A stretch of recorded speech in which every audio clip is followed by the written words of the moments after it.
નર્મદાના આદિવાસીઓ હવે ખેતી ક્ષેત્રે નવતર પ્રયોગો કરી સારી એવી આવક મેળવતા થયા છે।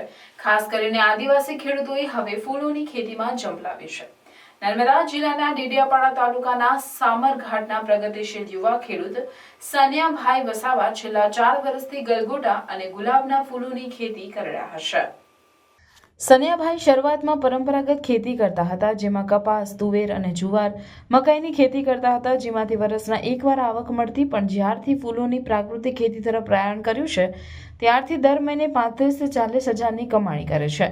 ડેડિયાપાડા તાલુકાના પ્રગતિશીલ ખેડૂતો પાસેથી માર્ગદર્શન મેળવીને 2 એકર જમીનમાં વર્ષ 2021થી ગલગોટાની ખેતી કરવાની શરૂઆત કરી અને સ્થાનિક જગ્યાએ વેચાણ કરતા હતા। ત્યારે ધીરે ધીરે આવક વધારો થવા લાગ્યો, જેમાં ઓછી મહેનતે વધુ આવક મળતા ગલગોટાના ફૂલોએ આર્થિક પરિસ્થિતિમાં સુધારો કર્યો છે। તેઓ શરૂઆતમાં એક્ટિવા પર ફૂલોનું વેચાણ કરતા હતા। ફૂલોની ખેતી થકી ટ્રેક્ટર અને મિની ટેમ્પો વસાવ્યો છે। છેલ્લા 4 વર્ષથી 2 એકર જમીનમાં દેશી ગાયના છાણ અને ગૌમૂત્રનો ઉપયોગ કરી સંપૂર્ણ પ્રાકૃતિક ખેતી કરી રહ્યા છે। જેઓ ખેતરમાં ગલગોટાની સાથે ગુલાબના ફૂલોની પણ ખેતી કરે છે। ગલગોટાના છોડને વારંવાર ફૂલ આવવાથી ફૂલોની મોસમ લાંબી ચાલે છે તથા ગલગોટાના ફૂલો આકર્ષક અને જેમની ટકાઉ ક્ષમતા વધુ હોવાના કારણે બજાર માંગ ખૂબ હોવાથી તે વેપારમાં આગવું સ્થાન ધરાવે છે। સન્યાભાઈના ઘર આંગણે બોરવેલની વ્યવસ્થા હોવાથી ખેતરમાં ડ્રીપ ઇરિગેશનના માધ્યમથી ખેતરમાં પાણીની સિંચાઈ કરે છે। પ્રાકૃતિક ખેતીની સાથે સન્યા વસાવાએ ડેડિયાપાડા યાહા મોગી ચોકડી પાસે ગલગોટાના ફૂલહાર બનાવી સ્મોલ સ્કેલ બિઝનેસ સ્ટાર્ટઅપ શરૂ કરી અન્ય માટે પ્રેરણા સ્ત્રોત બન્યા છે। તેઓને સ્થાનિક અને અન્ય સ્થળોએથી ઓર્ડર આવતા હોય છે। તહેવારો અને અન્ય પ્રસંગોમાં સુરત, ભરૂચ, અંકલેશ્વર અને નર્મદાથી ફૂલોની માંગ આવે છે।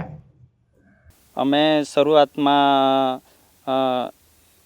કપાસ, તુવેર, મકાઈ ને એમ ખેતી કરતા હતા, તો તેમાં આવક સારી એવી નહોતી મળતી। 6 મહિને એવી આવક મળતી હતી, તો અમે કંપનીમાં ગયા ને કંપનીમાં કામ કરતાં કરતાં ખ્યાલ આવ્યો, ફૂલો માર્કેટમાં આવતા હતા, એ જોયા। એ જોઈને પછી અમારો વિચાર બદલાય એમ ફૂલો બનાવવાનું।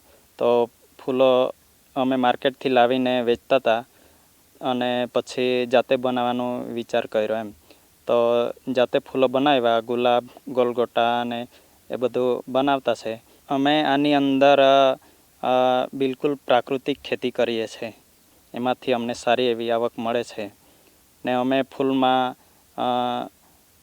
3-4 ગાયો છે, એનું છાણિયું ખાતર વાપરીએ છીએ ને સરકાર શ્રી તરફથી અમને બોરને મળેલું છે, તે બદલ સરકારશ્રીનો ખૂબ ખૂબ આભાર।